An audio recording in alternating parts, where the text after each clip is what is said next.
Welcome to the Learning Pines YouTube. We hope this video helps. In this video, I will explain how to replace a Hyundai Elantra headlight bulb. This guide will help you complete the task efficiently, saving you time and money.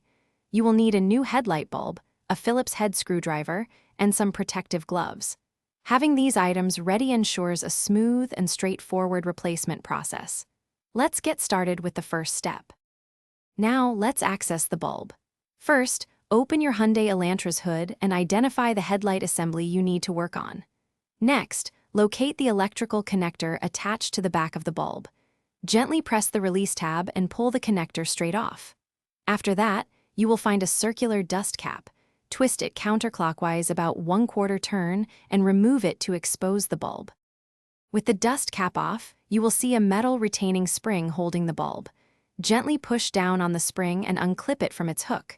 Now, carefully grasp the base of the old bulb and pull it straight out.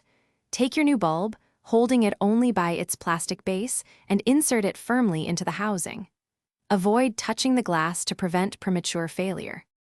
Once the new bulb is in, re-engage the metal retaining spring to hold it securely.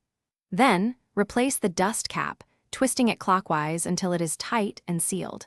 Finally, push the electrical connector back onto the bulb's base until it clicks into place, ensuring a secure connection. Close the hood and turn on your headlights to confirm the new bulb is working correctly. You've successfully replaced your headlight bulb. Thanks for watching. Consider subscribing if we helped you.